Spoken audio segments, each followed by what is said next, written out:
If you're like the head of a big open source project, I don't think you should act like this.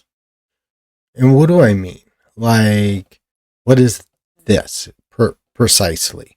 Well, I hate it whenever I get involved in like an open source project and they act like they're doing me a favor by letting me in.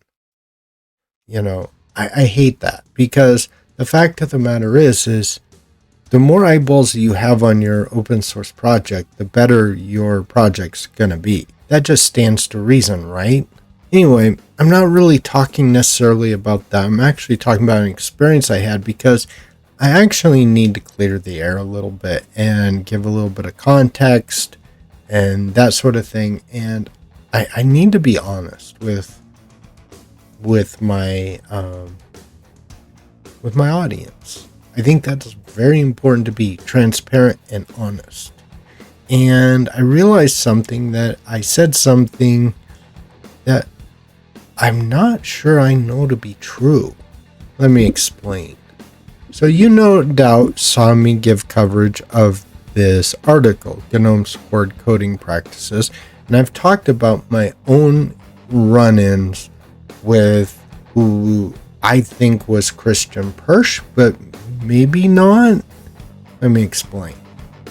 So a few years ago, I was on IRC chat, and I basically wanted to revisit this same issue that Felipe Contreras had. I will leave a link in the section below because I actually think this is something that everyone needs to know about when we're talking about Gah-nome, right? But he basically traced the issue to this right here, VTE, which is part of Gah-nome's virtual terminal library. And I used to use XFCE for terminal as well, right before I started using Alacrity. In fact, it's kind of funny how this all worked. I got in a big fight with somebody on IRC chat that I assumed was Christian Persh. Now looking back on it, I'm like, maybe it wasn't him at all. And I guess if it wasn't him, I apologize, but the behavior was so much like what I'd read here in this article that I always assumed that it was. So basically what happened was with the XFCE terminal was there was this delay whenever you would close the window, and it happened with the Gah-nome terminal, XFCE, and we could, none of us could figure it out. And there's other, terminals, Quake, Tilde, Terminator. They all used this, right? And so we all had this very undesirable behavior. And so like when I noticed it in XFCE4 terminal, I was like, okay, well, I'll just go to Quake or, Terminator or something. And I used to use Terminator. So that was something that I could, fall back on, I thought. Except this problem persisted, and when I was looking this problem up, I found this article and it explained everything. And so it was like about 6 months later, and I was in an IRC chat with the Gah-nome devs. And I was like, look, I know that there's been like this fight back and forth, and I know it's between Christian Persh and Felipe Contreras. I'm not trying to, rehash old wounds or anything like that, but I would like to visit this issue. That's all I said. I mean, honestly, it was that diplomatic. I wasn't putting anyone down. Yes, I hate the Gah-nome project for the most part. I hate the Gah-nome desktop, but more on that in a minute. I might actually be changing my mind, but for a reason you probably aren't expecting. So basically, this guy, Felipe Contreras, he actually submitted a fix for it. He fixed the issue and made it work correctly. This is exactly why I thought it was Christian Persh, to be honest, because like this is exactly what I was told. This is almost verbatim. Your behavior is totally unacceptable. That's why I locked the other issue. Well, he basically said my behavior was totally unacceptable for bringing it up. That was it. I didn't do anything else. I brought up the issue because it's not a really good fix what they did. The solution that they, came up with, at first was just a half-assed solution. I've had a lot of interactions between other developers in the Linux community. Now, I've never talked to Linus Torvalds, but, it's kind of interesting. Here, Felipe Contreras has an issue. He brings it up with Linus Torvalds. He says, hey, I made all these tests. It seems like there is a patch here that is, breaking this program that I use, blah, blah, blah. And Linus Torvalds said, yeah, I think that we should revert it, And so that was it. It was so easy, and basically that was the right way to handle things, right? I think that is the way that we should handle things. Linus gets so much garbage thrown at him, but look at what he does when you actually talk to him like a human being. He talks to you right back. I have no doubt about this, by the way. I have to say that Linus Torvalds, I don't think I would ever have a problem with it. The people who have a problem with Linus Torvalds are millennials. Going on the shitty way, right? And he just talks about this issue. Hey, the old behavior shut down immediately, blah, blah, blah. So another person comes up and does the exact same thing that I did in IRC chat. At least, at this point, Christian Persh gave some face to the fact that there is this issue. And again, this is what I'm saying right here. This is the Fedora project, right? The way this is implemented was chosen simply because it is basically impossible to get any improvements past your chairperson's veto. We are pretty much tired of this. We will carry these patches downstream in Fedora. They basically just was tired of it. Same reason Arch Linux has separate VTE3 notification package in the AUR. I remember that, by the way. And this was a problem that I was seeing on a Debian-based distro. And so it just got me to realize, that this project is run by a bunch of people. I'm sorry, I don't know if it's that they don't have any people skills, they don't have any life experience. I don't know what the issue is.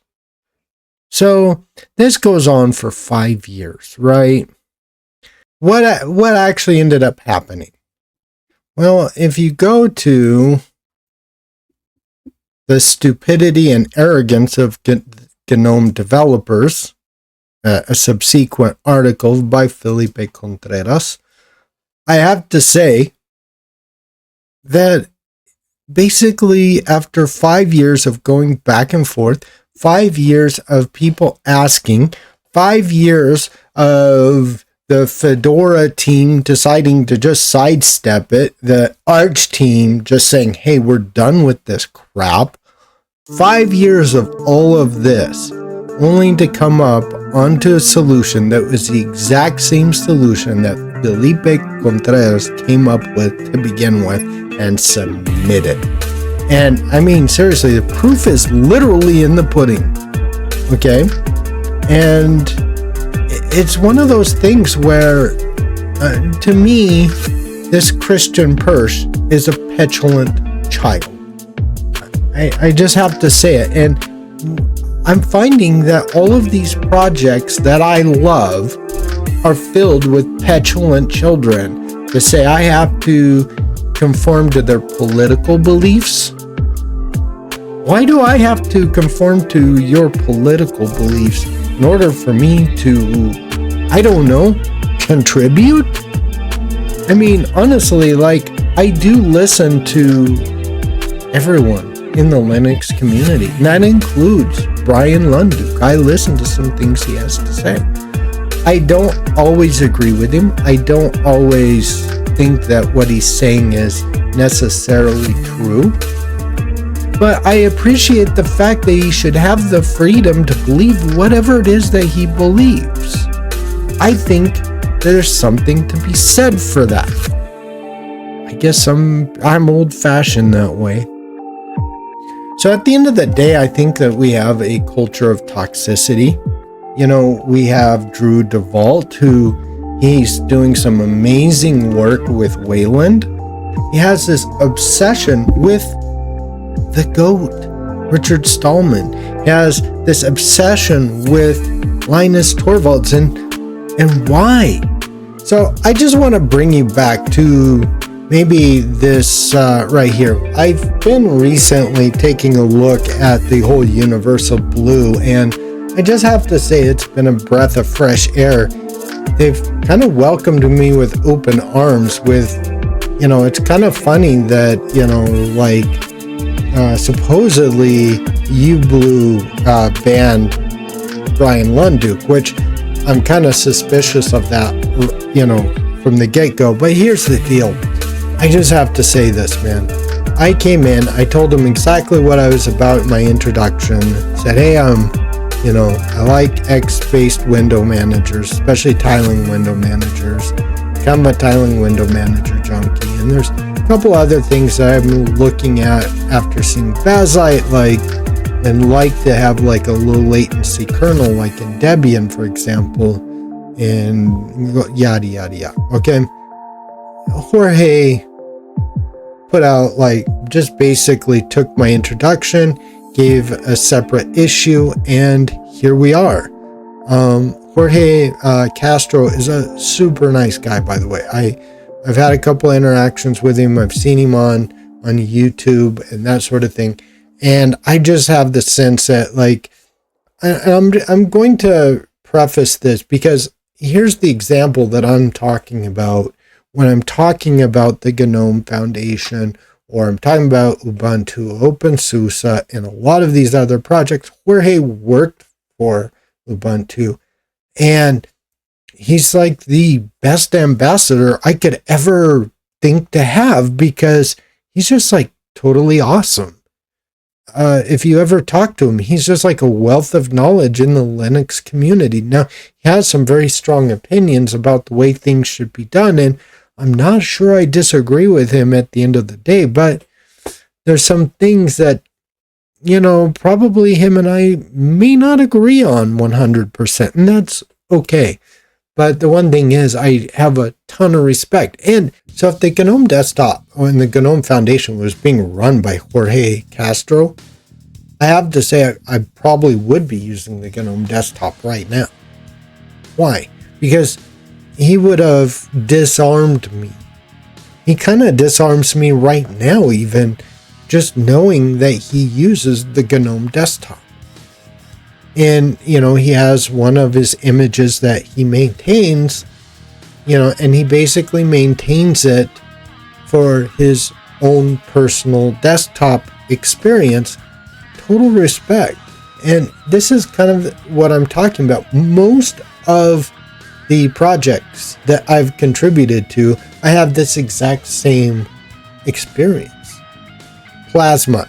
Now here's a case in point. Today, Plasma 6, I'm going to submit an issue.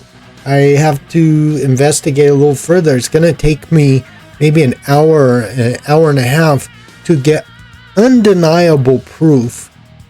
I already know what the problem is, but I'm going to get to the specifics, even into the source code, and I'm going to submit it to the people at Plasma 6. Well, that's going to take an hour and a half, 2 hours, but I'll do it. Why? Because I want the software to be better. There's a 98% chance that that code gets accepted.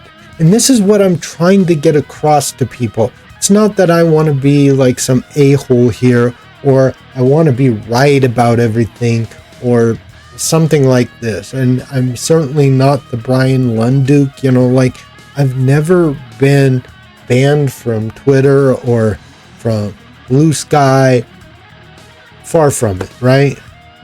I am about the technology. Why? Because on one end, I do like X window managers. I think a lot of times they're cooler than the Wayland versions. Like, you take a look at Xmonad, Wayland doesn't have Xmonad. Okay? They have DWL, but it kind of sucks. They have Sway. I'm not an i3 fan, by the way. What else? They have Qtile. It's both X and Wayland based. But at the end of the day, they have Hyperland. It's not the same.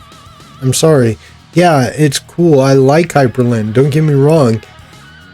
And the choice is, if I want a tiling experience now, I either choose Cosmic, Gnome, or Plasma right now on this particular project. And this is something that irritates me kind of about the whole Fedora thing. They just ripped out Xorg completely, and PyCom no longer works on it, I don't think. I'm still testing that one further, and to see if that's exactly what they did, because for as far as I'm concerned, that's good video content. So anyway, that's kind of my ideas. What do you all think? Leave me a comment in the section below. And as always, before I go though, I want to just talk about the Fedora deception that I'm feeling right now. And it's really simple. I have a problem with Fedora right now. And this problem is when they do rip everything out from Xorg and all of this other stuff, and like they did in Fedora 41, here's the problem. And this problem, I've been struggling with this. I came from Arch Linux because I prefer the way DNF handles packages over Pacman, and I prefer the AUR stuff. So what gives, man? Why are you pushing forward at the speed of light on all of these new technologies and just completely closing the door on any backwards compatibility? That makes absolutely no sense. So anyway, that's just my thoughts on the issue. I'm going to leave it at that. You guys do what you want. Also, be sure to check out my Discord, and you can binge watch my stuff, or watch another one of my pithy commentaries and probably hate that commentary as well. But anyway, take care, guys. Peace.